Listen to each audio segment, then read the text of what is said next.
Yeah, I'm fat fingering over here, stumbling. According to Screen Rant, Steam Machine price leak has gamers horrified. They said, "I'm good."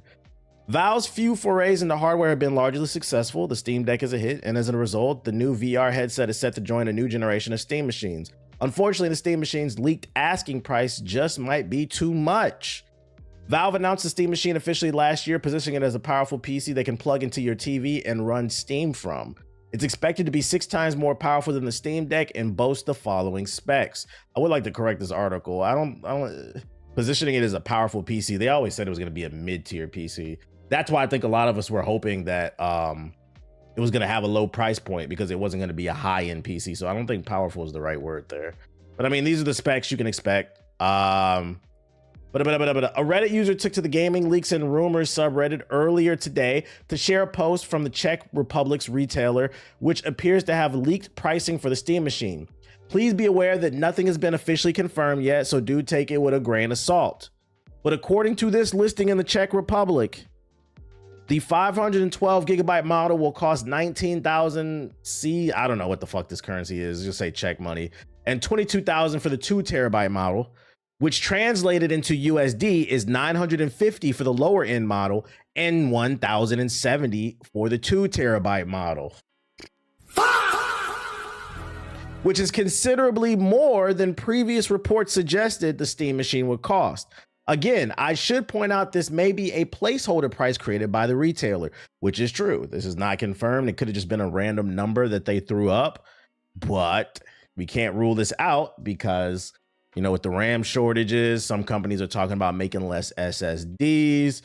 We could be having a GPU shortage on our hand as well. It's more than possible this could be the price. And I've been said this on the stream for the last few weeks. Unfortunately, wrong place, wrong time. It seems like it's a great product, but because of these AI data centers fucking everything up and eating up all the PC parts, it could end up fucking up this Steam Machine's announcement. Linus Tech Tips previously speculated the Steam Machine would cost a minimum of $602 to manufacture and could be sold at around $700. Unfortunately, Valve is likely to have to deal with the RAM availability issue that is also causing delays to the next generation of PlayStation and Xbox consoles, so an increased price isn't exactly out of the question. Comments on the Reddit thread are near unanimous. Those gamers who are interested in the Steam Machine initially are now worried it's too much. One potential customer writes, "Yeah, at that price, I'm good." Another one wrote, "Well, I guess I'm not getting the Steam Machine after all." Another added, while a third writes, "Yeah, I don't think I can justify that price point. If it was significantly lower, this could be a couch ARPG." Yeah, I think the problem with this is like it has like 16 gigabytes of RAM in it. It's got a GPU in there. It's already old. It's a mid-tier PC. They said it could run games at 4K, but like if it does, it's like games on medium at fucking 4K. It's not like you'd most likely be playing this thing 1080p if you wanted to get it on high, and like it's already dated hardware. And I think this would have been okay as a good entry point PC for people who don't want to build PCs if the price point was correct. But at this price point, I think I'm not going to go as far as let's turn off, because keep in mind, this is a rumor, right? But let's act like it's true for a second. Yeah, it's going to use heavy AI upscaling. Exactly. But let's act like this rumor is true for a moment. If it comes out that this thing is going to cost $1,000 minimum, I think best case scenario is it's going to be a niche product just like the Steam Deck, because even in this article it says that their hardware products are a hit like the Steam Deck. The Steam Deck is a hit, but the Steam Deck is not mainstream. Your mom and dad doesn't know what the Steam Deck is. Steam Deck is for fucking nerds. It's for people like me and you, but it's not a mainstream success. It's a niche success. Hardcore gamers love the Steam Deck, but it's not on the level of the Switch and the PlayStation. Everybody knows what a Nintendo and a PlayStation is. Even people who are completely not in the know, and Xbox who are not in the know. And I think if they would have priced this correctly, this could have put the Steam Machine in the same conversation as the PlayStation, the Nintendo, and the Xbox. But I think best case scenario, if this comes out for $1,000, it's going to be another niche hit. And maybe Valve is okay with that. I was hoping they were swinging for the fences and they tried to come for PlayStation's head.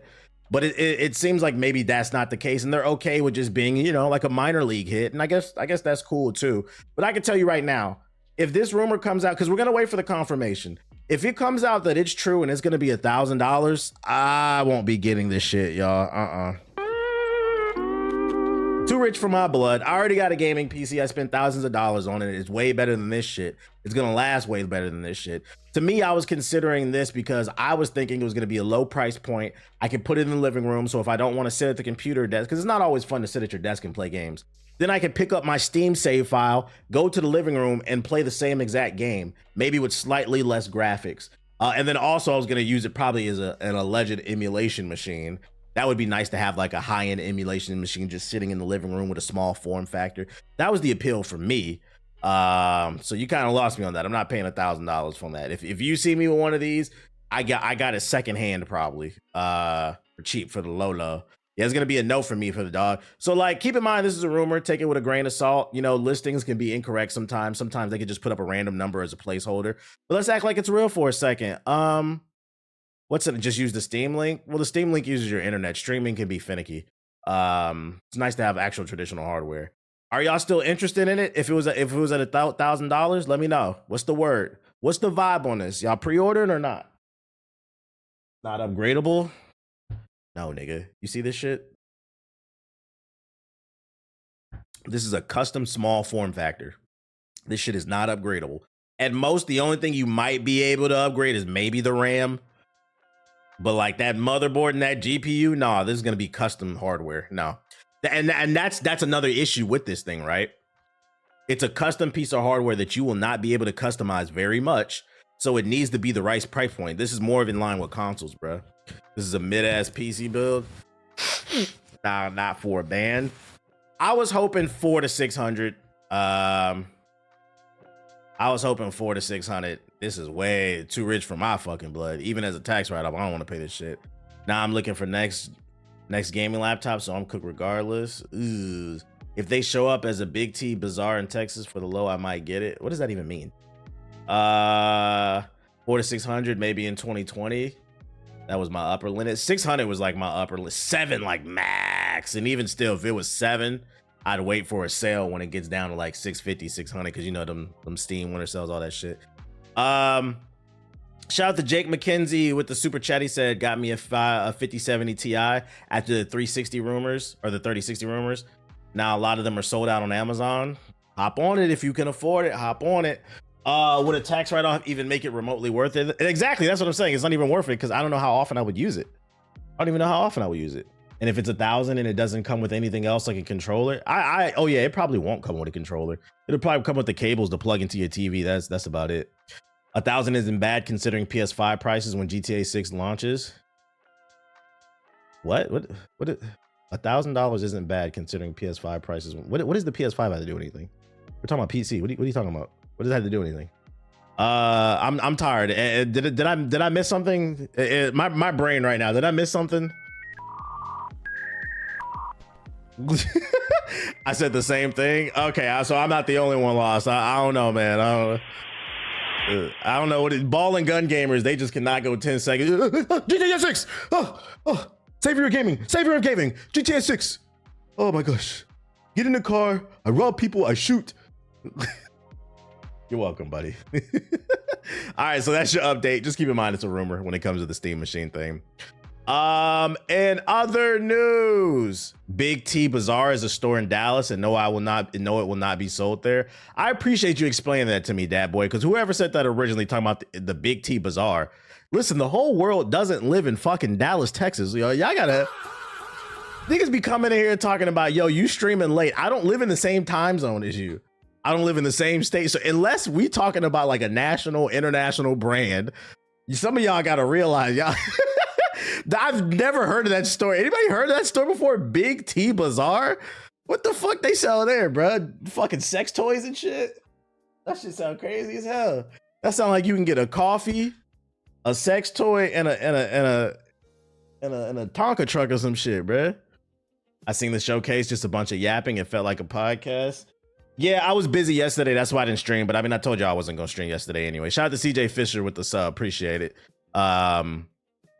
And I'm not gonna lie, I was like, damn, I kind of wish I would have been able to stream this joint. Because for those unaware, the New Game Plus showcase is a new showcase that just started this year, first one ever, being hosted by some YouTubers, some content creators. I think that dude Jake Lucky, you always see him on Twitter. I think he runs Dextero or something. That Luke Stevens guy, he does like I guess he does reviews on YouTube. Just some content creators. They came together. They wanted to put their own show together, kind of like Summer Games Fest, E3, Game Awards type of shit, where they gave game devs a platform to show off their games. And you know, I'm not opposed to it. Like, I'm not gonna knock the hustle, because one of the things that I always talk about on the stream is one of the biggest problems gaming has right now is advertising. People say gaming is dead, and no, it's actually the opposite. I think there's too many games, and because of that, it makes it hard because everybody's cannibalizing each other. Then also people don't have a budget for advertising. So the hardest thing is just getting your game seen. So I'm not gonna be opposed to people putting together shows to showcase games. But the word on the street, because I did check Twitter, the word on the street is this shit was a little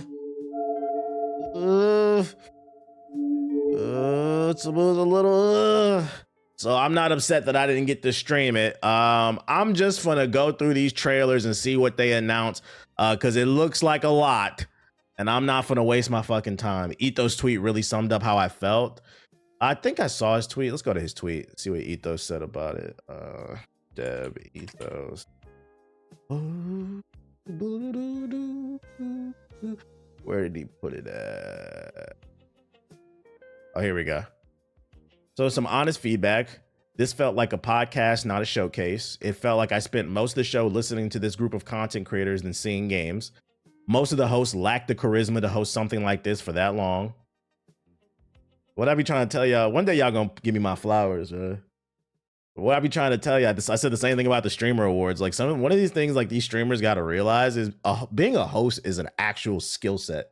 Entertaining is a skill set. It's not the same as stealing Twitter memes. But anyways, please just show us games and developers. Leave the long commentary for like a post show. Drop the 5 hosts and fine tune it to 2 hosts that have strong synergy. I feel that. Please always keep the name of the game on the screen whenever it's being shown, especially because these are indie games and people are not familiar with them. So y'all agree with that? I didn't get to watch the whole thing. I mean, just looking from the imagery, like the setup, it does seem kind of frustrating to have like 5 people. You only need 2 hosts. You don't need all that extra shit. Introduce the game. You can share a quick thought about it and keep it moving, bro. Those are all fair critiques. Yeah, I don't feel like he was being malicious with this. He's just critiquing it. I agree with him. Okay, some of y'all, a lot of people who watch this seem like y'all fucking with what he's saying. All right, well then let's see what they announced then. Let's see what they announced. You know, it's their first year, so we're gonna give them some leniency, some grace. You know, they're trying. I can't be mad at that. Deep Dish Dungeon. Let's just run through these trailers, see if we can find anything interesting. We will be skimming through them.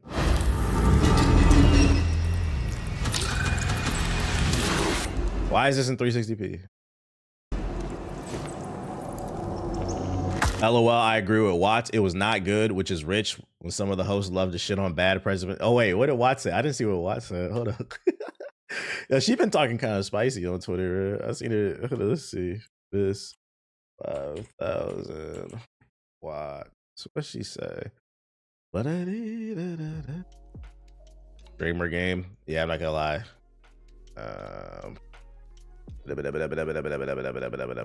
Okay, here we go. I understand what they were going for with the new game plus showcase, but I think it might have flowed better to have trailers to show the games and interviews, but then separate the crew talking about the games in a podcast. Yeah, kind of like what Ethos said, do it afterwards. Also, the bitrate was really bad. Same thing Ethos was basically saying. I think it just could be better. I'm pretty sure they'll talk about it, because remember, guys, the podcast, in case you didn't know, the podcast is weekly. youtube.com/GI updates. We will be talking about this on the podcast, so I'm sure Ethos and Watts will give you more in detail because they got to watch it live. I just got to catch up with these trailers, so I'm ready to talk this shit. But yeah, we will have a new podcast out next week talking about this shit. youtube.com/GI updates. All my homies hate Luke Stevens. Why all your homies hate him? Yeah, I'm not playing this shit. Next. He only posts Doomer content. To be fair to him, I don't know. I don't watch him. To be fair to him, some people say the same thing about me, and I always push back on that. Like, I'll give you an example actually today. I'm just trying to be fair to him. I don't watch him because I know how this content creator shit is can be. I'll give you an example. I tweeted a bunch today, right? All my negative tweets went damn near viral. But then I post something positive, right? Barely anybody likes this shit. It's just kind of how it's the name of the game. It's you could post positive stuff, but the reality is people don't interact with positive stuff. my most viral content on Twitter is always me being critical. I don't grift. When I'm being critical of stuff, I think I'm being fair. I think I'm saying valid things, but it is negative. Twitter's full of negativity. So like, to be fair to him, I don't know that Luke's doing that. I have to go off of y'all word. I'm not gonna lie, I don't trust y'all niggas in the chat. The positive stuff a lot of times gets buried. It just gets buried. But I still post stuff just to, not just as evidence, but like just to share because somebody might listen. That tweet made me go watch the Pragmata demo. True. All right, back to it. The Blood of the Dawnwalker. You're not wrong, boy. How Twitter is becoming negativity sells more. Yeah, low-key chatting.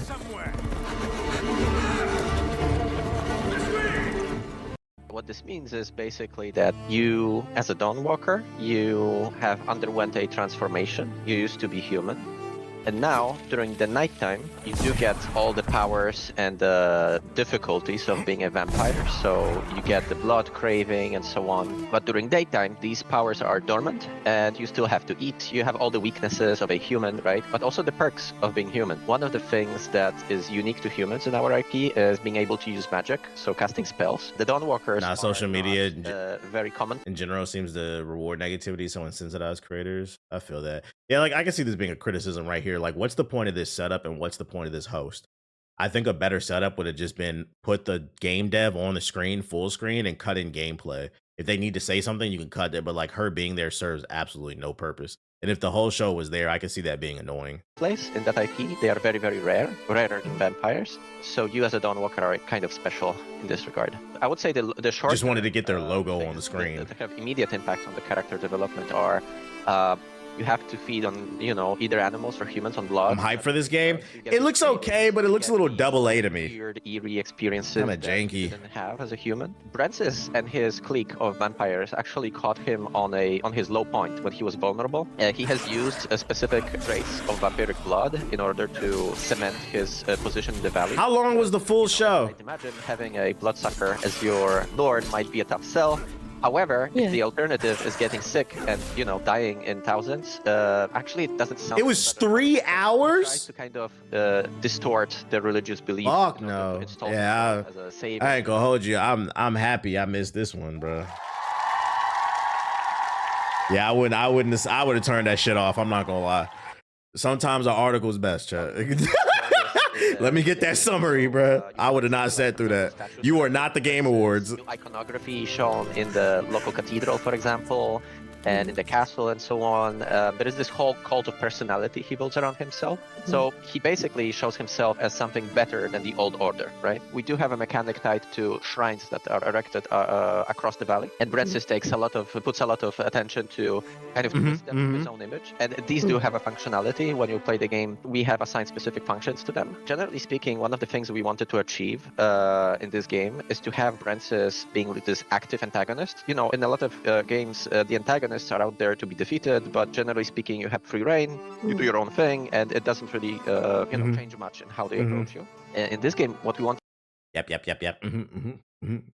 Like, you don't have no questions about the game. What's the point of doing it? This is more of a sales pitch. What's the point of doing an interview if you're not going to ask any questions? The game looks okay, but I'm still not sold on this one. I don't know about that. Let's see. Blind Descent.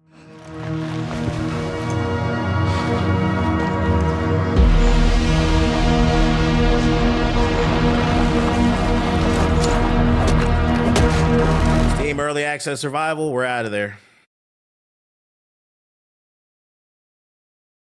Fucking load.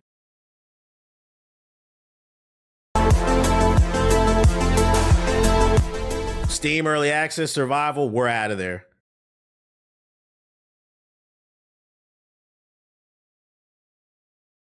I better not see a bunch of this shit, bruh. Just chopping down logs and building forts. I swear to, can we kill that genre, please? Steam Early Access Survival games is some of the worst shit on the fucking internet. Unless you're gonna do something different, we're tired. Listen. You need to leave. Yeah, crafting. I don't want to hit 1,000 trees and build a hut. No, thank you. Romeo Foxtrot, we got your location report. Yo, shout out to Salem with the sub. Appreciate you. The Good luck. That Steam slop. Beautiful Light is the name of this game.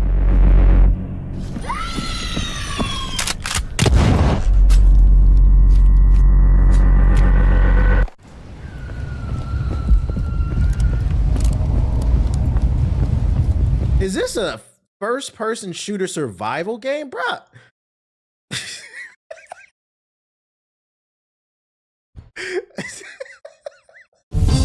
All right, man. I don't know about this. Where pixels were once only 2D. Now they're 3D. Oh, I'm just with you. I'm Dominic John, the dev behind Project Shatterglass, a 3D pixelated RPG that's a love letter to classic immersive sims like Thief and System Shock. This video is a series of prototype rooms that I've been working on some of the core systems in. No art, no assets. Prototype? Nigga, why are you here? Oh yeah, they're lucky I didn't react to this shit. Why are you here? Prototype? We don't want to see no prototype. What the fuck? The only prototype I want to see is the one with the nigga and Alex Mercer. Prototype 3, but I don't want to see no prototype game. This is not a game. What the fuck are we talking about, bro? Just giving anybody a slot. Yo, shout out to Treason with the sub, with the super chat. Am I playing High Guard off stream? Unfortunately. Well, not fortunately, because it's free to play. I'll try it. There's no risk in playing a free to play game besides your time. And I mean, I do this for a living, so it's okay. I'll be playing High Guard and I'll be giving it a fair shake. I don't have like a visceral hate for that game like the internet does. Like I don't really care. It does look generic, but I'm like whatever about it. It's because it's free to play. And also because the podcast moved to weekly, we kind of have to play it. I got to stay on top of these games. So yeah, I'm gonna try it out at least. Talk about it. A space survival game.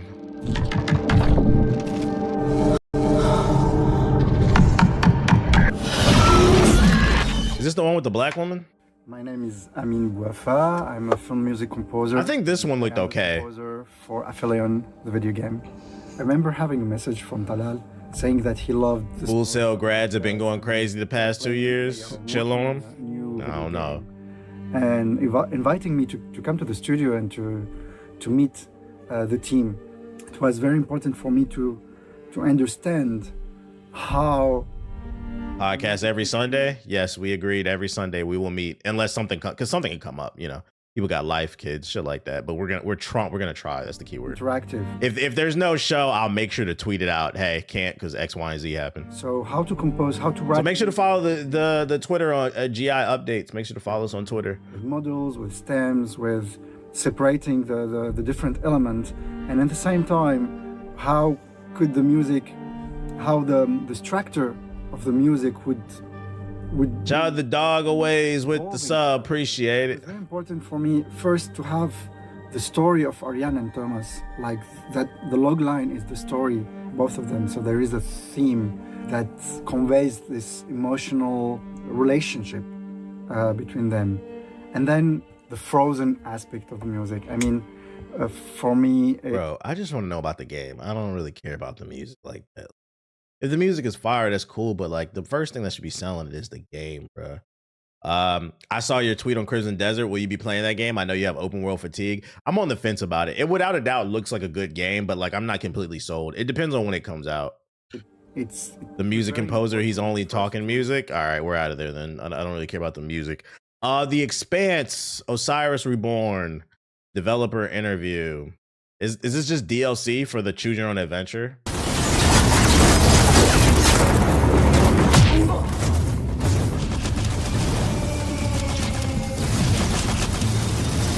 There's so many games coming out. We had some discussions at the early stages of the production, to be honest, whether to go fully class system or something else. And shout out to Raekwon. I think Blood, the Dawnwalker, will be a sleeper hit when it releases, especially if they smooth out the movements. I agree with you. I think it could be potentially a dark horse.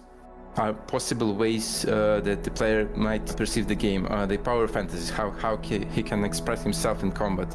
Yeah, I saw Crimson Desert will have a map bigger than Red Dead Redemption 2. I tweeted about it. It went viral. That's the viral tweet I had today because it made me roll my eyes. This is the video I saw from this shit.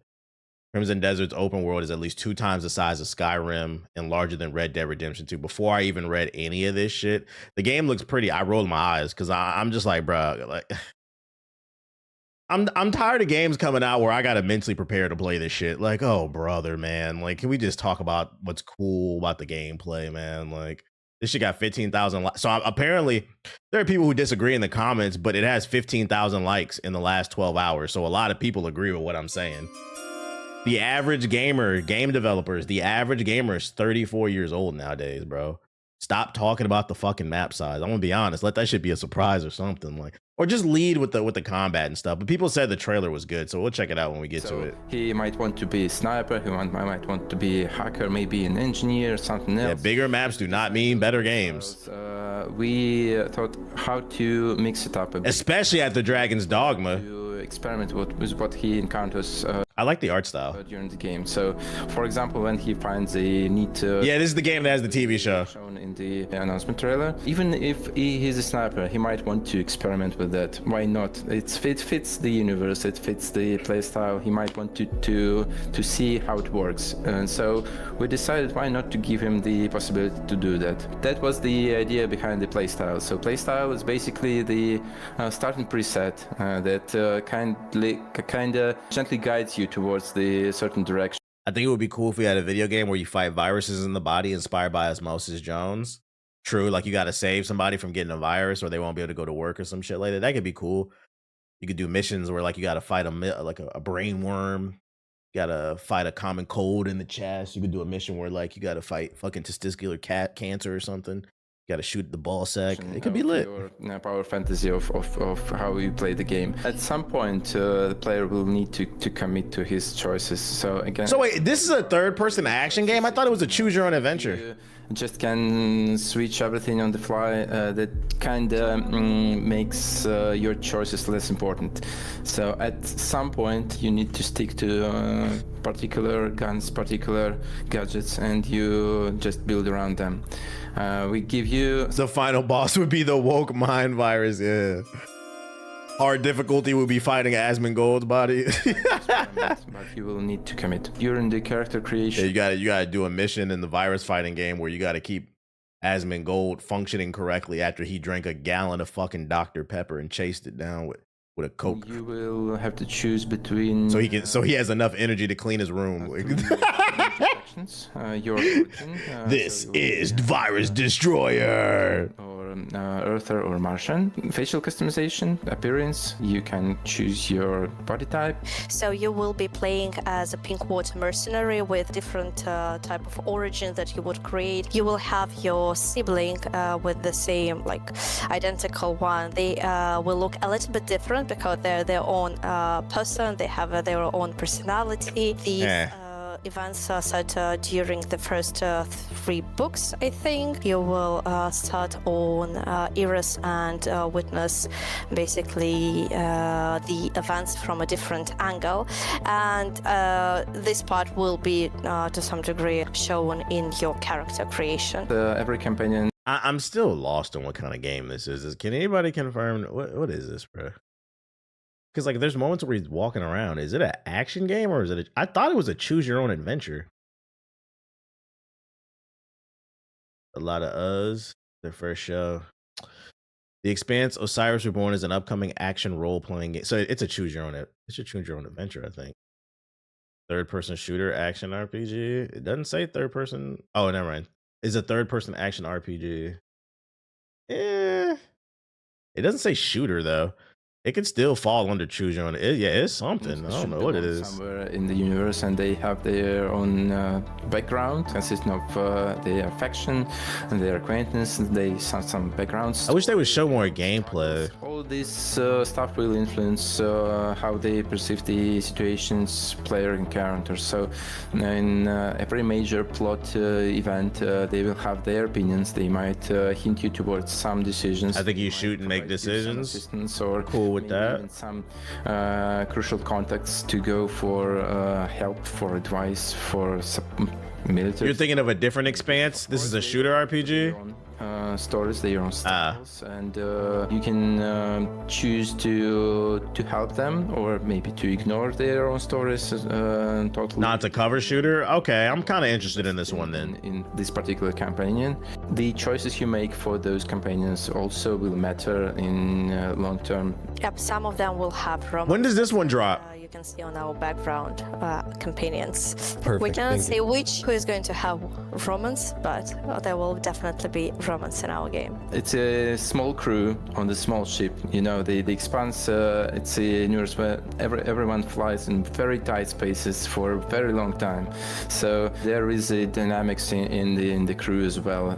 We have a few layers of the combat system. First of all, it's obviously the gunplay, a few classes of weapons that you can use, and mostly you do it from the covers. So it is a shooter. Oh, it's got destruction. Nice. See, I want to see more of The that. second layer of the combat system is that's your abilities. That they might be more like offensive ones, maybe something like a grenade. It looked like the destruction reminded me of, you guys remember the game Red Faction?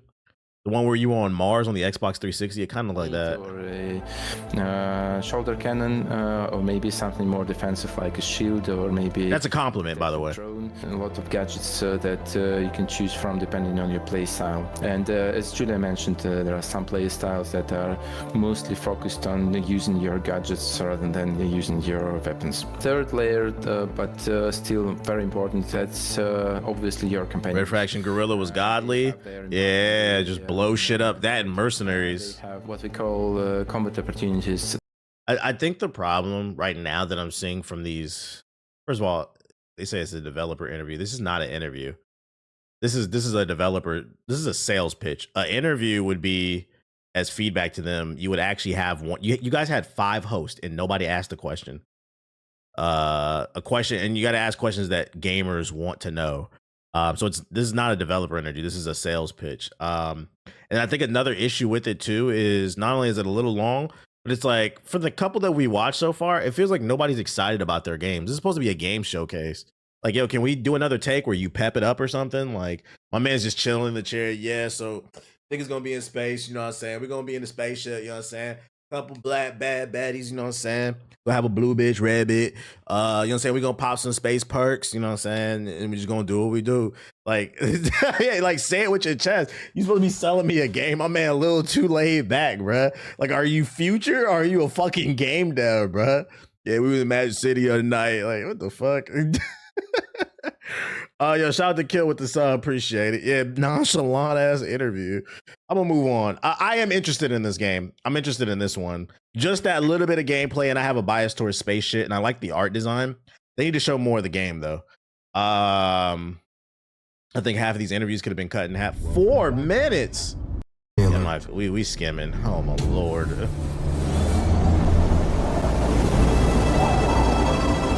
Hey, Aaron, it's Thomas. You know, your brother. You said you would visit me here, but you never did. Look, bygones be bygones. Just find me in West Zone. Is this another Steam early access survival game? This is why I get on indie developers, bro.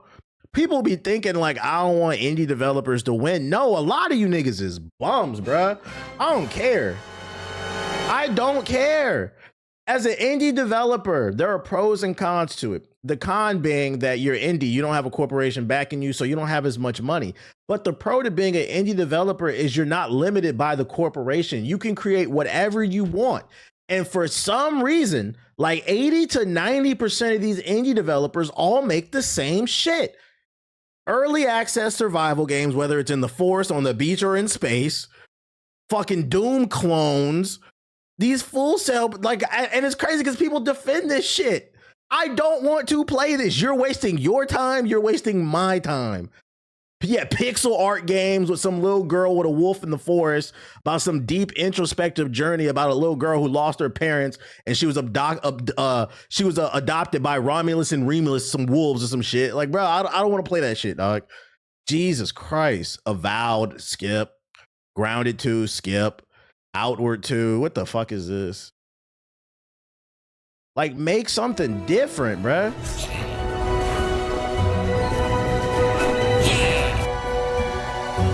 You're killing me with these names. Outward is an open world RPG, which for once you're not some kind of special. You said Avowed got patched to be a full game finally. Or the last child from Oh prophecy. shit. You're just a dude or a dudette. And the reason why we are downscaling who the player is because they want to be immersed more than they want to be powerful. And that At the realization Ubisoft still has talent, it's just the suits and management. I been said that shit. Yeah, Expedition 33 is a great example. is the big change in our approach. And we made all of our design decisions to be in alignment with this vision. If you were just a regular person and you wanted to think like a human would, but in a fantasy world, it's when you are Skip. Forsaken Realms, Varen's Call. Today, we're going to be taking a deep dive into our This nigga's talking through a HyperX headset. upcoming Oh action my RPG, god. Varen's Call. The world of Leda is entirely shrouded by darkness on one side, while scorched by endless sun on the other. These incredibly hostile areas are known as the Forsaken Realms, which, as you may have noticed, is the name of the universe we are meticulously crafting. Your first steps within the Forsaken Realms will take you to the Vale of Varen, a city on the brink of collapse, and the first of our narrative-focused adventures.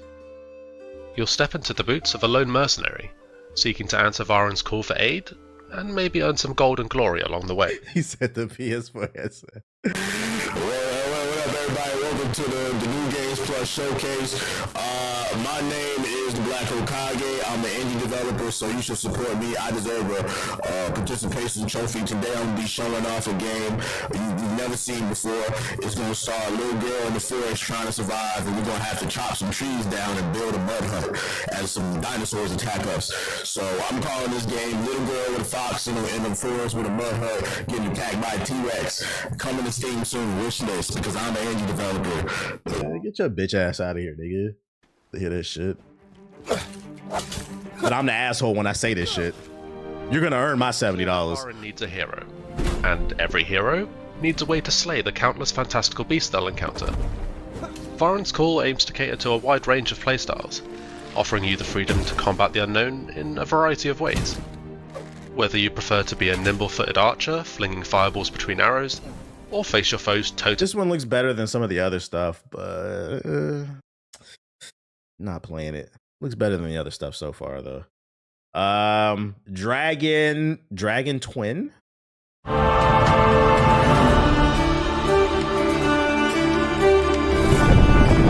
Do you think Blue Chews and gambling sponsorships would be a bad choice or a low-hanging fruit for a first-time content creator?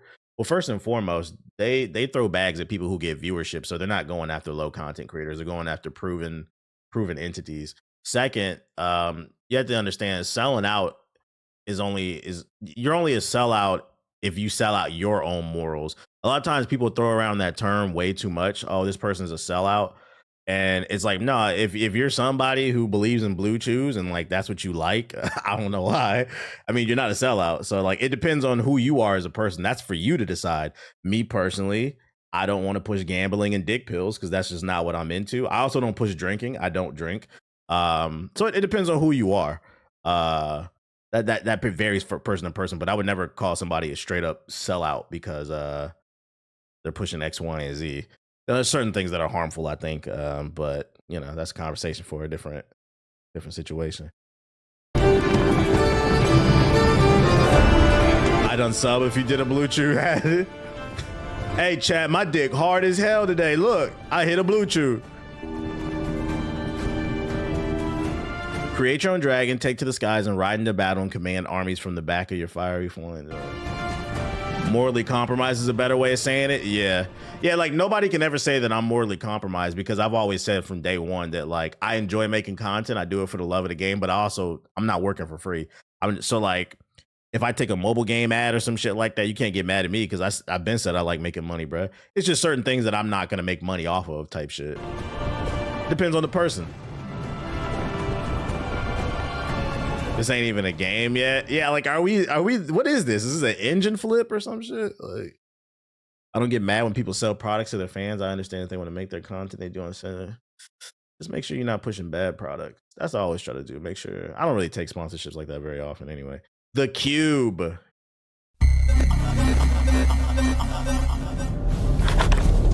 Is it recording? Yeah, it is. It's in the sky, a giant cube. I can still barely believe it myself. Would I do a Raid Shadow Legends sponsorship? If I was really bad on cash, yeah. I get them offered all the time. I turn them down all the time. When it showed up, I was in the lab. But I'm not down bad, so. You know? Yeah, is this an AI video game? I felt that same fear, though. A terrible sense of my own powerlessness.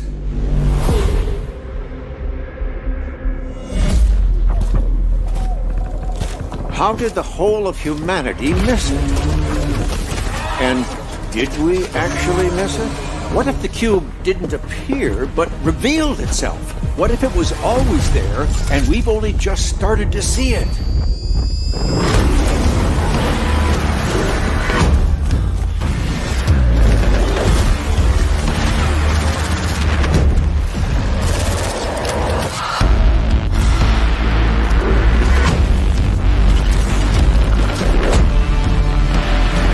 Oh, it's the atomic people, because that's those girls. This is the same universe. It's like when Russia won the war or some shit.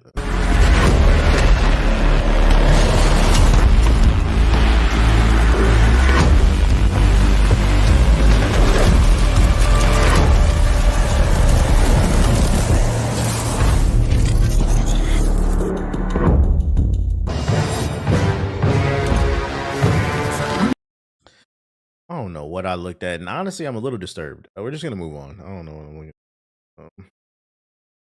Immortal Gates of Pry. Yeah, there's that Jake Lucky guy. He's always on Twitter.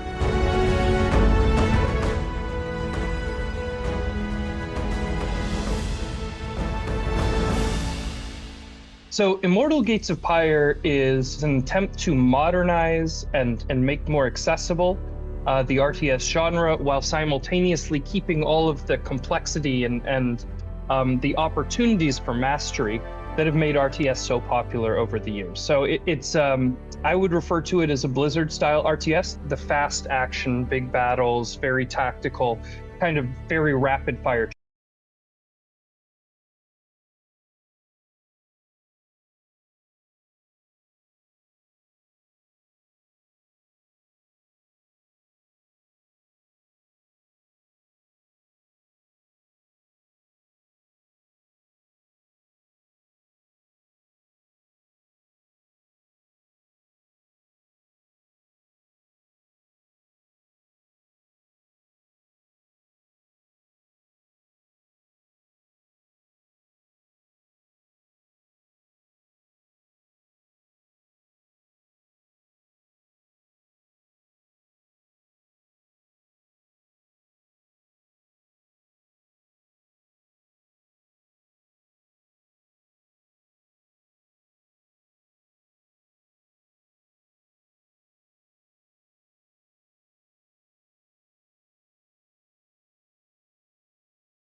This is the first game. Like, this doesn't look bad. I'm not hating. This doesn't look bad.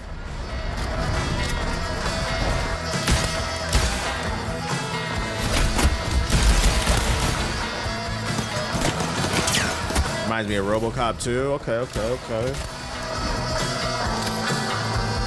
Yeah, you know what? I can see that. Deus Ex. I can see that.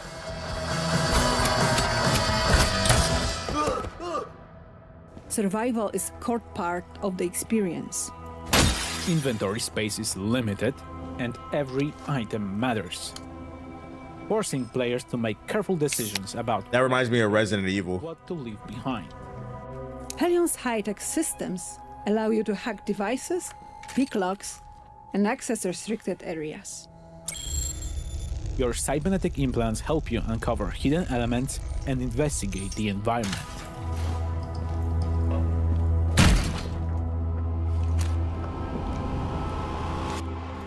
Missions and level design are fully non-linear.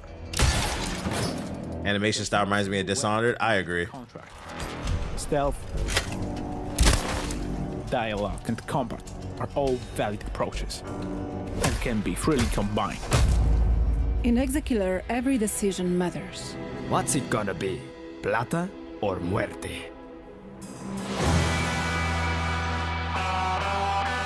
Wishlist on Steam. Exekiller on Steam. Exekiller. I like the name. It's got a good name. That's the best game I've seen so far. I would play that if I'd get it on the Steam sale. It's like a day one cop for me. But that was alright. That was alright. Kudos to them. Far West. What is this? Hi everyone, Robert here from Fireshine Games. I am the Senior Product Manager for Far West, developed by the incredible 6-person team at Evil Raptor. Far West is a 1-to-4 player co-op PvE first-person shooter where you play— It's nice to hear somebody be excited about their game, by the way. —is robot cowboys in a weird western world. Work together to kill bosses, collect bounties, and cleanse the lands of the evil enemy invaders. Today, I'm going to talk you through a short, single-round session of Far West. Here, we're exploring— Play this as a vibe with friends. It doesn't look bad. It looks like a fun co-op shooter. Weapons, spells, and characters. Once the team is geared up and ready to go, we can pick the bounty we want to hunt and drop into the game. I think for me, it depends on how they handle the fights, right? Like, if it's just bullet sponges and you need 4 people to tackle it, then I'm like, whatever. But if it's fights that engage your mind, then it could be fun.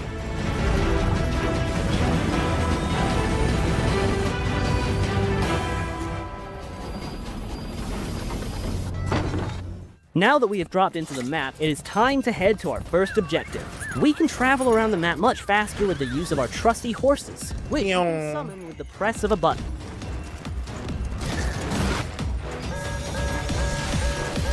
When fighting enemies, I can use different firearms and a variety of spells to do damage or heal myself and teammates. The movement looks nice. Spells and guns can also be comboed together to make their effects more powerful, spread their damage further, or even create new spells. Ooh. To summon this boss, we need to do the obvious. Launch a nuke at its nest. So let's get this rocket loaded with explosives and shoot it into the sky. When playing co-op, you have to work together as a team to complete the objectives and defend yourself from enemy attacks. Right now, we're throwing sticks of dynamite to my teammate for him to put in the rocket, of which he is actually only catching a few. While carrying out objectives, you will attract the attention of the enemy. I feel like this might appeal to like the zombies crowd. Yeah, and it gets points for being creative. This is what I'm talking about. Like, yo, if you're an indie dev, do what the fuck you want. This looks like this, and then the last game looks like games. This is what the fuck they wanted them. This is what I want to see. It doesn't look bad. Now we have the rocket all powered up. Let's launch it at the boss nest to really make— Shout out the wavy with the sub. This bounty is far from over. Now we have to take the beast down. This is a VR game? Nah. Get this party started.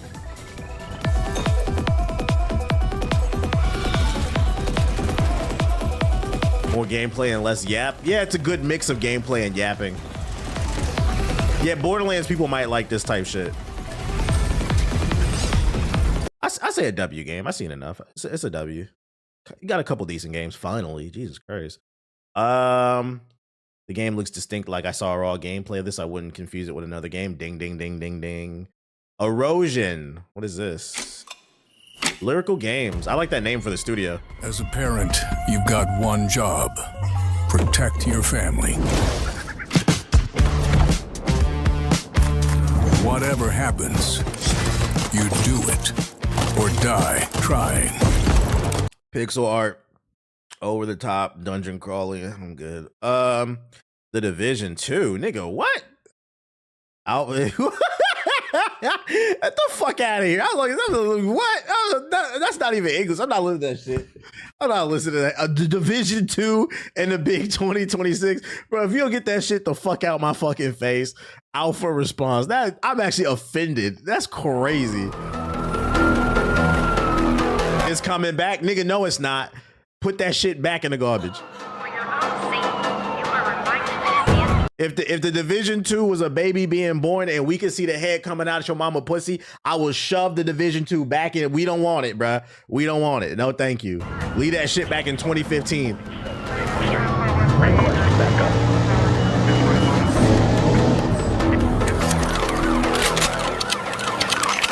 Yeah, keep it on the PS4. This shit about playing cops, nigga. I ain't playing no game with no fucking cops, nigga. Let's see. Last Man Sitting. Oh, is this that game where you play in the chair? Yeah, cop propaganda.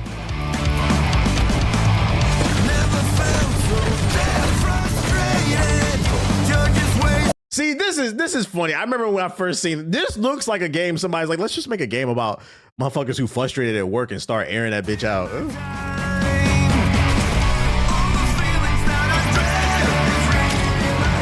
This looks like it could be fun. They grinding on rails and sniping.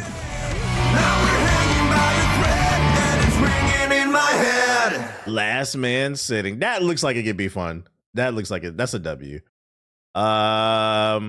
Sand Raiders of Sophie. That's creative as hell. I might try it. Name of the game is Last Man Sitting.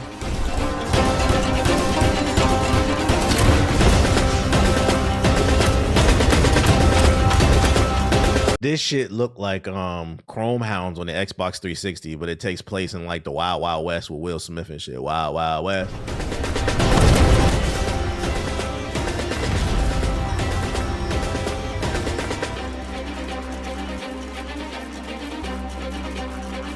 So you get to create your own little Gundam. Steamboat Willie ass Gundam.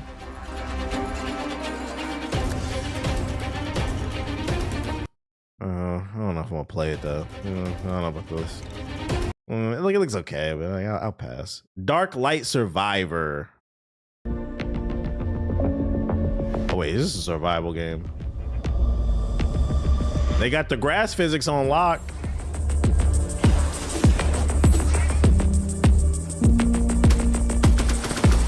This game was cool. Did it just change perspectives?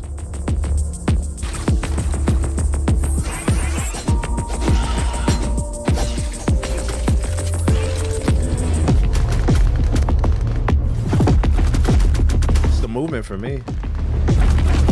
It's a hack and slash, but you can go third person or top down. Is it like a zombie survival game, like waves of enemies? Like, is there a story?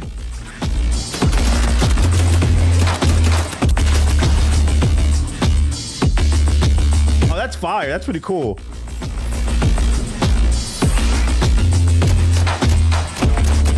Probably like Helldivers. Gotcha.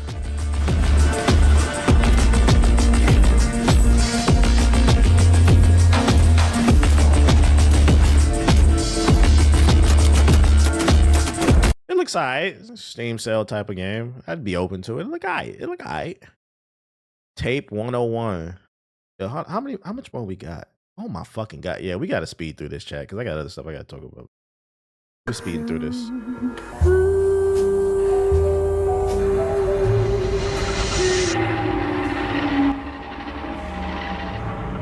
You play as a Roomba?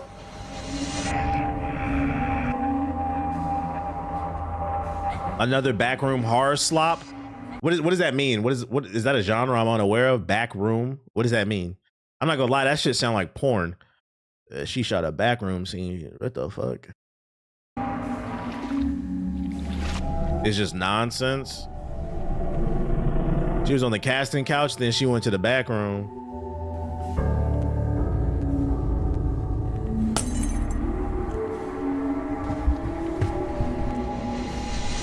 It looks like that fake ass Kojima game. What was it? IT or whatever that shit is. Nested Lands. Bring out your dad. Bring out your dad. PT, yeah, PT. Shout out to Alex with the super chat. Appreciate it. We cutting trees and building houses.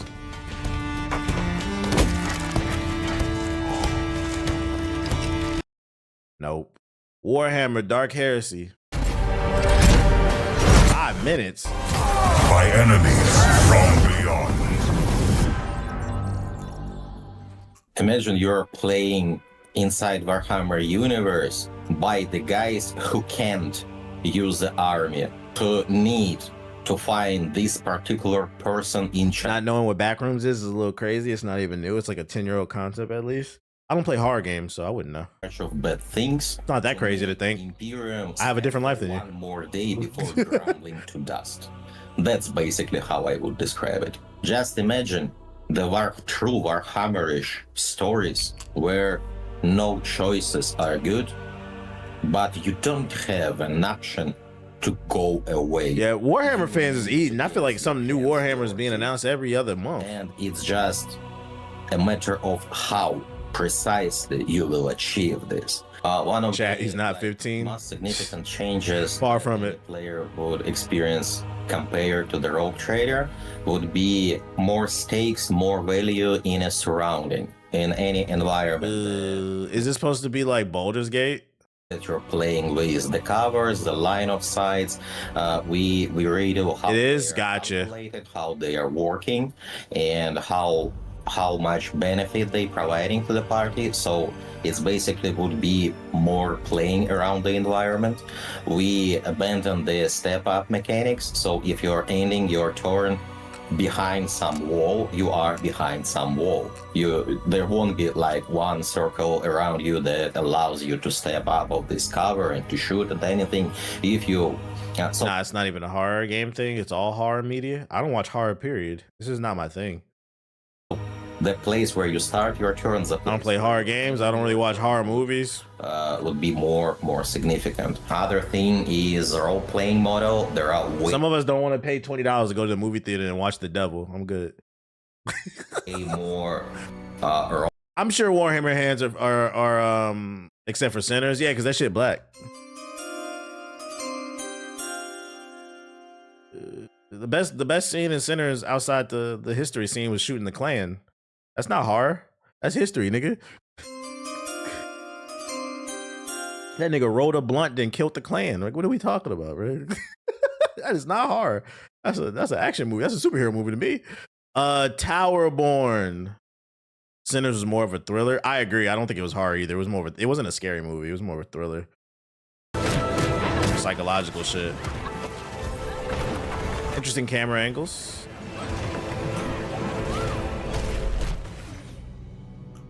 I would describe this as a brawler meets action RPG. This is an awesome entry into the brawler space as somebody who tends to play a lot of RPGs and MMOs. So I have a lot of brain space and like, I want to make really cool builds. A little less so in like, how do I actually dodge and get out of things? And I like the art.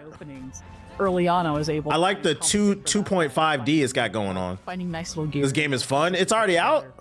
To eventually build my brawler skill set in. And I find myself kind of going back and forth as we play test between like, oh, I'm finding something that's a little difficult here. Well, what can I do with my gear set in order to tweak things? Or like, is there a different skill that I should pick I would not expect a brawler game to be called Towerborn. Dive right back in. Born. The player is this update trailer, I think. Deathless Defender of Humanity, which is currently. See, I mean, that's the problem. Like, they didn't introduce anybody. They didn't say what they were talking about. Like, they just started yapping. Sequestered away on the Belfry, which is McLaren's background over there. It's a tower that was set up for mysterious purposes, but turned out to be a pretty good haven. I really like the art. The fall of their stronghold, the City of Numbers. The player is helping humanity as shout out to McLeod with the sub, appreciate it. Safety, battling the beastkin that have risen and have become incredibly aggressive, while ultimately attempting to find out why did numbers fall and what conspiracy is still brewing there. We wanted players to experience a brawler-type combat inside like a Diablo-style RPG gear sort of system, and so we've spent a lot of time over the last 6 months or so taking a ton of feedback from our players to really kind of hone that particular system. So players should be able to come in, pick one of the 4 classes that we have. They'll see a whole new set of skills. They'll find a whole bunch of new equipment. It's an update trailer. They overhaul a ton. I was unaware of this game. I have to look into it. Towerborn. Sprint City. Niggas definitely running. Wait a minute. See, this is the shit I'm talking about. When I talk about these indie developers, it's a lot of this is blatant plagiarism. What's the fucking Speedrunners, right? Speedrunners 1 and 2. And then it's called Sprint City. You can't tell me this is not Speedrunners. Get the fuck out of here. No shame. No shame. No, it's different. We're Sprint City. Oh no, wait, it's Sprint City. Yeah, we're good off that, man. It's the same developers? Oh, I'll take that L. All right, they didn't plagiarize. Well, why you make the same game? So it's Speedrunners 3? Just call it Speedrunners 3 then. It was on the screen. I'm tired, y'all. I'm tired. I'll eat that L. I'm fucking tired. I've had a long goddamn day. Why did they just call it fucking Speedrunners 3 then? All right, they good. Yeah, they good. My fault. I eat my L. That's mine. Yeah, they made the same game, but then like the art looks worse. I don't get it, man. Loud Bass, I get it though. They just made the same game, which is probably I don't get it, man. Denshaw Attack. Fireshine game.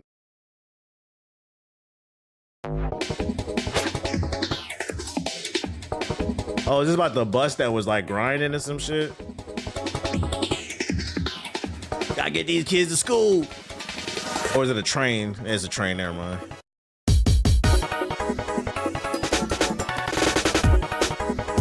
This gives me like Katamari Damacy PS2 era vibes, like super creative. We're on the Codors, and in the studio based in Barcelona. Recently, we've been focused on developing 3D platformers, but our studio is heavily influenced by arcade classics, Japanese culture, and extreme sports games. And Dense Attack is our Magic School Bus has good. For the studio, combining everything we love.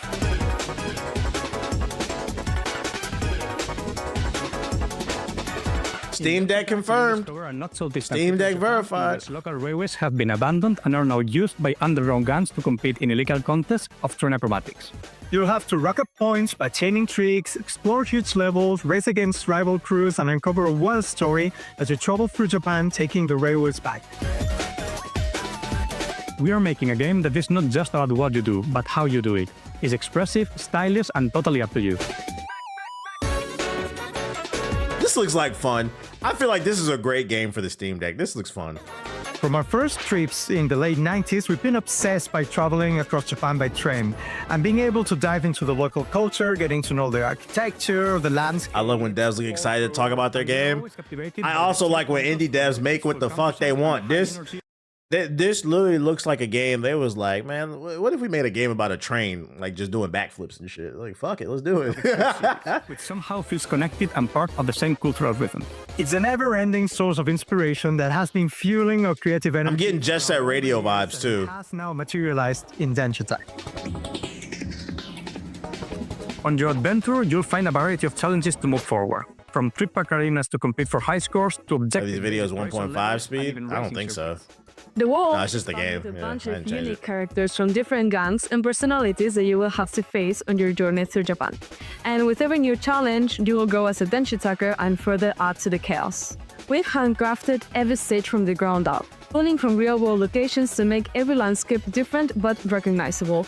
You will go really fast, but if you look closely, you'll catch references to every corner of Japanese culture. You'll be fighting wild boss battles against gang leaders, which will test everything that you've learned.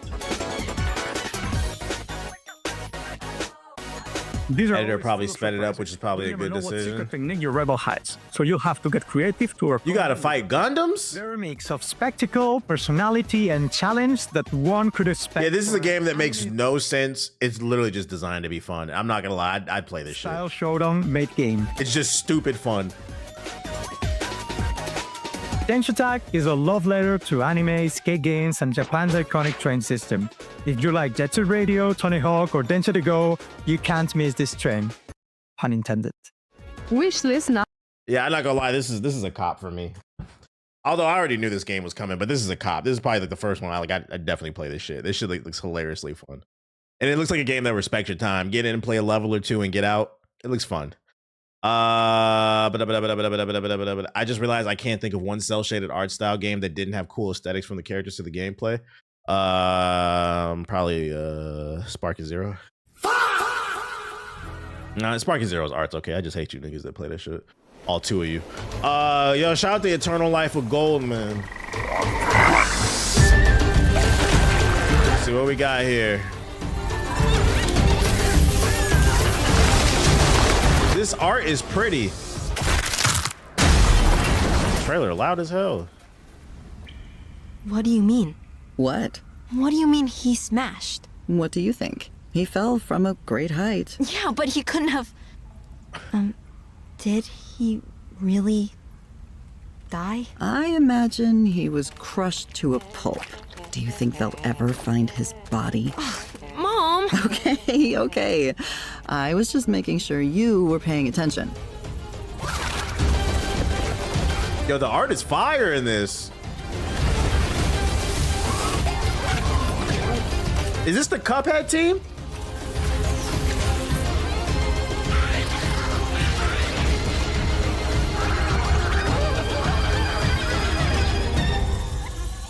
The Eternal Life of Goldman. THQ Nordic. I'd play this. Free demo on Steam in February. I'd play this. The game looks like it's gonna have a Silk Song level. Yeah. I'm not gonna lie, I like this art better than Silk Song. That was fire. That was fucking fire. Dusk Fade. What the hell is? It's a lot of Fireshine games on here. They must have a connection with them.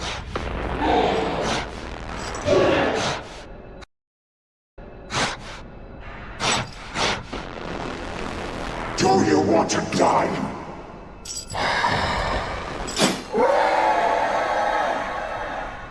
Really? Oh, I know this game. I want to play this game too. The developers, I think they're drawing inspiration from Jak and Daxter and a couple other games. This game looks really good too. Yeah, Jak and Daxter and like Kingdom Hearts or something like that.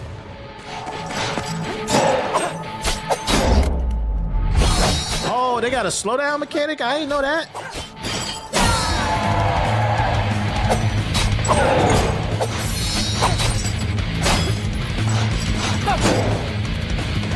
Is it just a boss fight? I don't really care about the boss fight.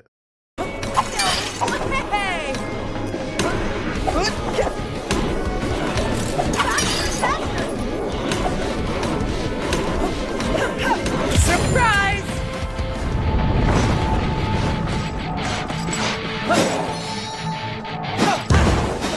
Yeah, I don't want this boss fight like spoiled for me. It's definitely inspired by Kingdom Hearts. I don't know if y'all can see that. The UI right here, that reminds me of Kingdom Hearts right there. It's like a mix. It's like a love letter of like different PS2 games, I think. Zelda, Kingdom Hearts, Jak and Daxter type shit. I'm not gonna lie, I'm probably gonna cop this one.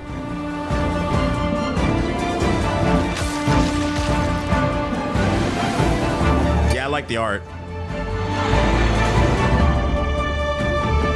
What's it called? It's called Dusk Fade. I think this one comes out soon. What's up, buddy?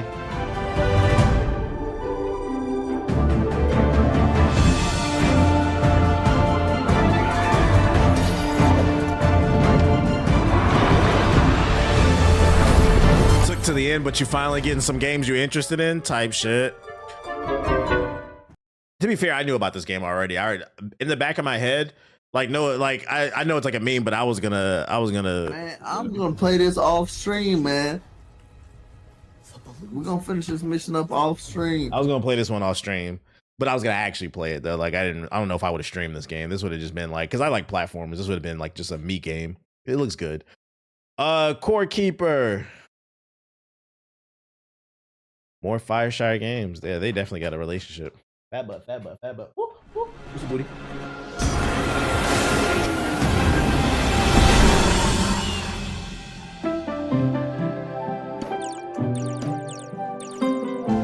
I ain't gonna hold your chat. I ain't playing that shit. Gallipoli.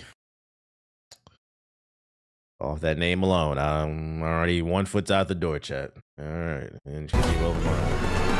Oh, World War One? No, get over it. Shadow of the Road. Citizens of Nippon, a new dawn rises upon your land. What up, Ken? Through progress and technology, we bring prosperity to all. Your nation ripples with mutiny. But our technology will... Yo, shout out to Analog for subbing for 4 months. Why I get muted? What did I do? Ain't nobody mute you, bro. I'm just looking at trailers, bro. Protect your peace. I don't know what you're talking about. I'm good. Starfinder Afterlight. This is Ricard Pillosu, and I am the co-founder at Epicteros Entertainment. I'm here to tell you about our first game, Starfinder Afterlight, licensed from Paizo. At its core, Starfinder Afterlight is a party-based RPG in a universe that mixes technology and magic. We focus on creating great storytelling inspired by movies. Thanks to frame rate struggling. Crimson Desert. So this is the one I think that was going viral that I responded to. Let's definitely check this one out.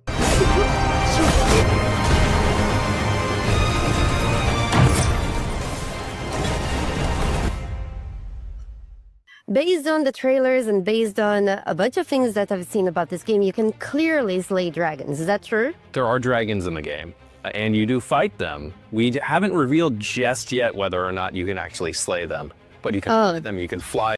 I have no clue what the fuck this game is about, bro. Every time I see this game, this nigga just doing random shit. Backflipping off of fucking castles, got a hang glider, shooting guns, fighting dragons. I have no clue. But at the same time, it does look cool. I don't know what's going on. Can you lay them?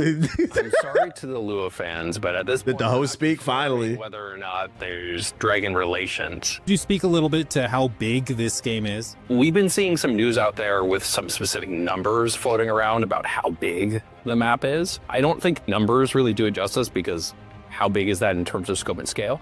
But what we can say is the world's at least twice as big as the open world and playable area of Skyrim. It's larger than yeah, that's what got a lot of people talking, and like, I'm not gonna lie, man.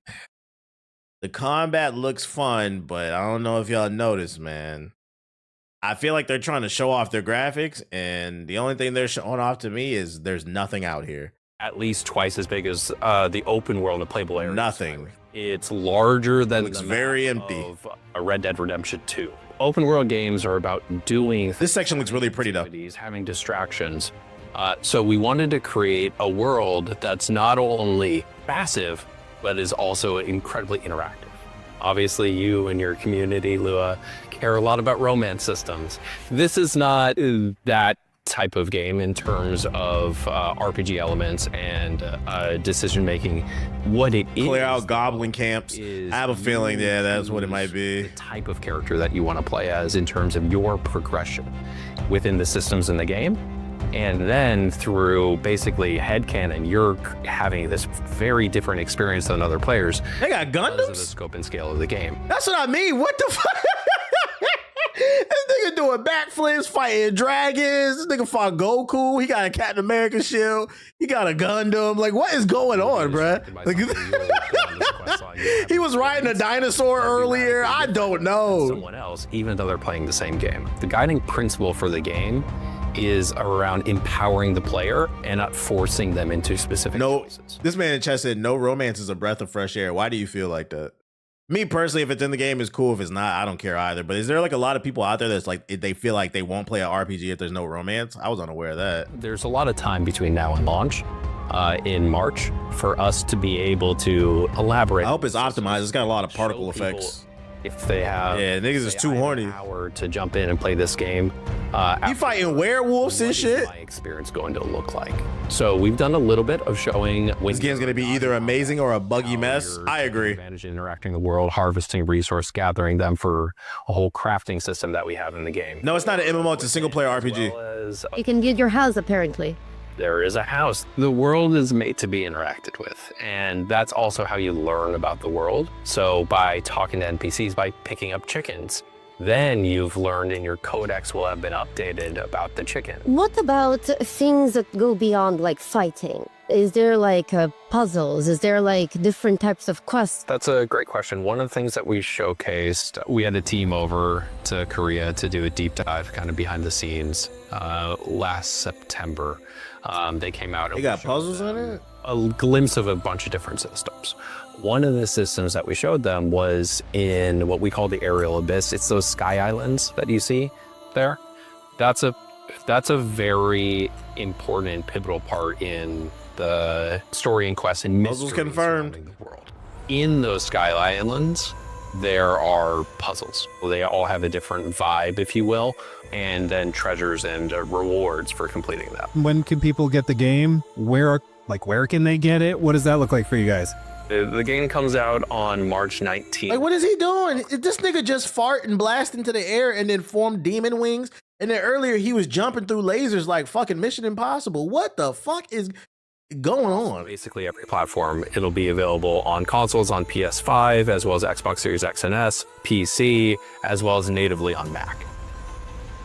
Ain't no way this game come out in 3 months. Apparently it does, man. We would keep an eye on it. I am interested. Where Wind Meets. But they got new boss gameplay. Fuck this game. It's free to play slop. Dino Blade.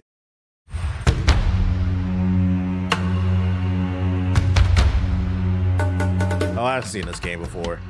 It's a Souls game with a dinosaur and a blade.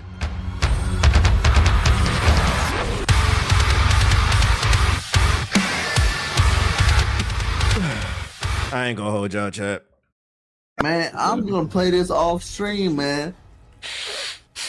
We're gonna finish this mission up off stream. Okay. Oh, that's the end. Okay. They showed about 50 million thousand trailers. The only games I would actually play is 1, 2, 3, 4.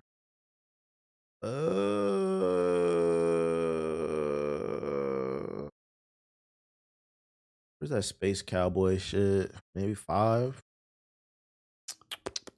Fuck this game, bro.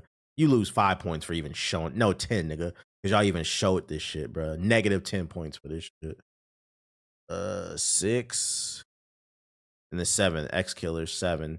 Of those 7 games, I would say 5 of them are probably like a Steam sale type of. It's not like a game I gotta get it day one, but I know there's an audience for it. It looks good. I just know I'm not super hyped about it.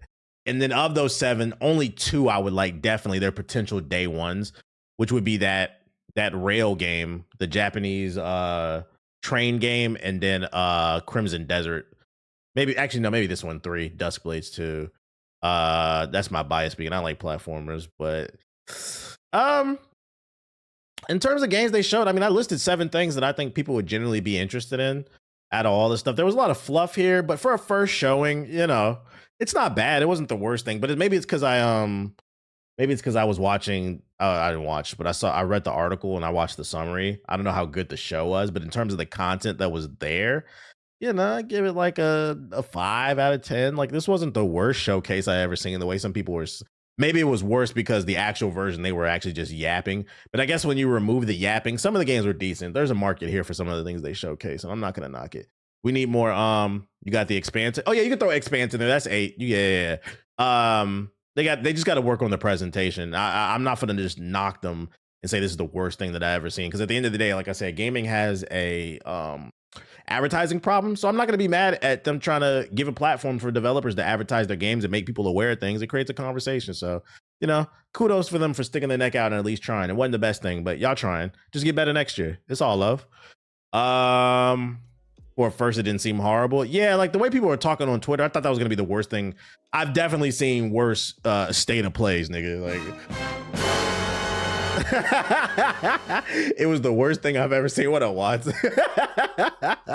Oh shit. But maybe it's because I didn't watch the yapping shit. I just watched the summary article. So yeah, that's the new game plus. Excited to see what you guys do. If you guys keep it up next year, shout out to y'all. Keep grinding, man.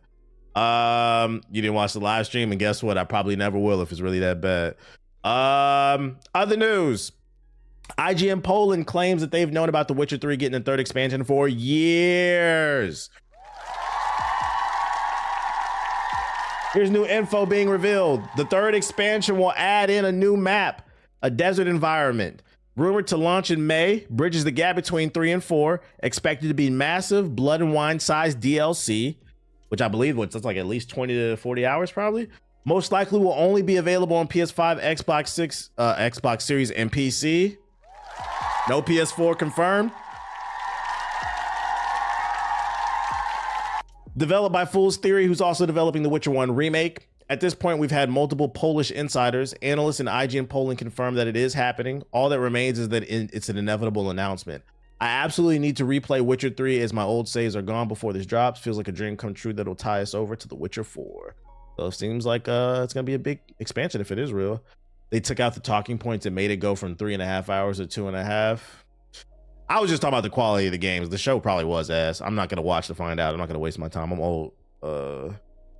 That's why with this stuff, you know, just pull up the article, give me the summary. I still need to play The Witcher 3. Yeah, unfortunately, I never beat this game because I blew up my PC. And people told me to say load somebody else's save file, but that just felt dirty. So I kind of just left The Witcher 3 alone. So I don't know if I'll touch this DLC because like I never beat the game. For those that don't know the story, I learned the hard way. You know, don't ever, if your PC is to the left, don't ever leave a cup of water on the edge of the desk because I accidentally hit it. And then the water went into the PC and right that shit on the spot. And there went my Witcher 3 save file. There went my Witcher 3 save file. I learned the hard way. Keep your water on the floor, man. What else I got? He says someone clip that. There's a fourth game coming during an Xbox Direct got announced. Yeah. On Thursday, Microsoft confirmed 3 games would be appearing at the upcoming Xbox Direct later this month. So there's an Xbox Direct on January 22nd. Definitely will be watching that. Well, when the 3 games were announced, many fans were left wondering what it would be at the event. Well, according to a new report, there's at least one more game. First mentioned by Shinobi on Reset Era Forums, Xbox is planning to show a secret 4th game during the developer direct. Shortly after, another outlet corroborated these claims. According to VGC, the 4th game not only exists, but it's reportedly a promising indie title from a third-party publisher. No other details on what this game could be was mentioned by either Shinobi or VGC. Despite the reliability of both sources, it's important to note that plans could change and everything could be taken with a grain of salt. So, I mean, there's going to be at least 4 games shown. I don't know. Take that with a grain of salt. January 22nd, 10 a.m. PT, you know. I don't know if I'll stream this because it's in the morning. I usually work out in the morning. But, we going to pull that summary article up. We're going to pull it up if I don't stream it. Game Freak better get ready to show some more. I forgot they're coming out with a game. That's right. Is it supposed to come out this year? Ain't they making some type of Monster Hunter clone or something? And then the Fable account responded to the direct, so Fable's confirmed to be there. One of the 4 games that will be there will be Fable. They say, we've been working on Fable for a really, really long time. It's time to show you much more. Tune in for the developer direct at 10 a.m. on January 22nd. So shout out to them. I feel like they're feeling confident. They said they got a lot to show us. Much more, they said in specific. So, I mean, you know. It looks like Fable is... A lot of people were worried whether or not it would come out in 2026. Looks like it will. Because they're going to be showing shit. So, I'm excited to see it. This would be my first Fable ever. I'd never played Fable. It was just a game that I missed during the Xbox 360 era. I was a kid back then. I didn't have as much money, so I couldn't get every game. So this would be my first Fable. I hope it's good. I'm excited to see what people are hyped about. Yo, shout out to Arsenal with the sub. What's up? As today I'm officially pushing 30, I'm 26. It's over for you, my boy. Welcome to the club. Appreciate the sub though. And then last but not least, this Twitter account tweeted, take it with a grain of salt. It's understood Fable is in development for the PS5, said VGC. It's also in this article. So don't be surprised if when they reveal Fable, it's not just coming to Xbox, it'll also be coming to PS5, which, you know, I wouldn't be shocked because, I mean, every other exclusive has came to the PS5. Once Halo and Gears came, it was over. So there's no doubt in my mind that Fable's probably coming to the PS5 as well. Will it be there day one? I don't know. They'll probably try to lock it behind Xbox for like a year, maybe 6 months or something, and then bring it to the PS5. But it's going to come to the PS5. I'm confident on this one. Yo, shout out to Finesse with the sub. You're gonna talk about the Code Violet game? No, I see. If Watts is still in the chat, I seen Watts went to war over that shit. What's the drama behind that? What's going on with that game? Watts got blocked by the dev team for talking about that game. I guess it's got really bad reviews or something. Ethos put something in the group chat. Hold on, let me see. He put something in the group chat about that game, but I didn't look. I'm gonna be honest. Look, all right. Taking forever to load the fucking group chat. No PC release. I just hope I get the freedom if I want to oof that game. Is it like some type of booner game? The group chat, scroll up. Okay, here we go. Ethos linked this in the group chat. Code Violet reviews are out. IGN gave it a 4 out of 10 and Push Square gave it a 4 out of 10. IGN said Code Violet is a very bad game.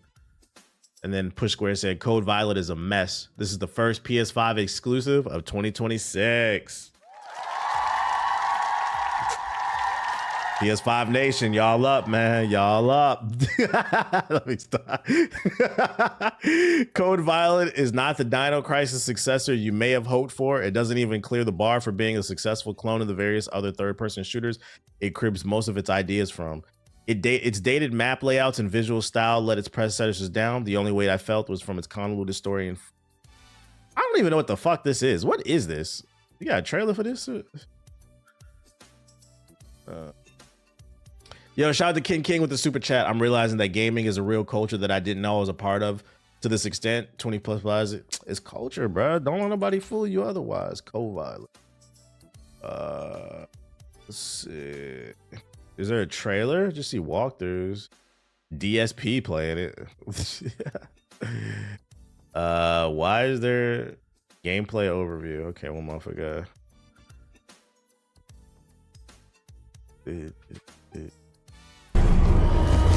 Oh my god. Why it look like that?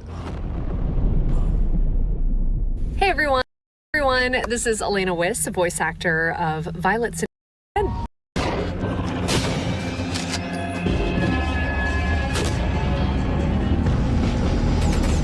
This shit look horrible. I've seen enough, bro. Yeah, I don't need to play this. Just off the eye test, this shit look like Unreal slop, an asset flip, bro. Poor lady. She's probably excited to be in a video game too. They said, oh, do you mind getting in front of the trailer? You know, sell the game for us. Now your face gonna be attached to this bullshit, bro. Sometimes you just need to, because it's a job. Sometimes just lend your voice and keep it moving. I low-key felt bad for the dinosaur. This looked like a fake game. Or exploratory puzzle. Yeah, apparently if you say bad stuff about this game on Twitter and you at the studio, they'll block you. Memorize filled laser grids. Yeah, we good off that. Hey, yeah, Mind's Eye got a spiritual successor, man. The Mind's Eye at 20. We starting out 2026 strong, man. This is so like, hold up, before I move on to my next batch of articles, this is what I mean when I say, because like I say on my stream all the time, I feel like gamers really got to expand their vocabularies. Not me, you niggas, but a lot of times people fail to realize that certain things are created for certain demographics. And once a game passes a certain threshold of quality in terms of audio design, gameplay design, voice acting, like, oh, production, you know what I'm saying? It's not buggy. Then it's at least a 5 or 6 out of 10. After that, it becomes whether or not it's for you or not. You know what I'm saying? And I feel like a lot of people got to learn how to say, this is not a bad game. It's just not for me. Very rarely on my stream will you hear me say this game is trash. I will usually say this game is not for me. But this is one of the rare cases, like, because I feel like gaming has gotten so good. A lot of y'all have never played an actual bad game. This looks like straight up dog shit. Mind's Eye is a straight up dog shit ass game. Those are games like you can dunk on this shit. Like, this is fine. But like people will look at a game like Silksong and they'll be like, oh, this shit 2D, that shit trash, bro. Like, no, it's not for you, but that is a good game, bro. Like, facts, part of media literacy is being able to identify something's for you. But this is an objectively bad. I can tell from the way the frame rate's dropping, the acid. This is just a bad game, bro.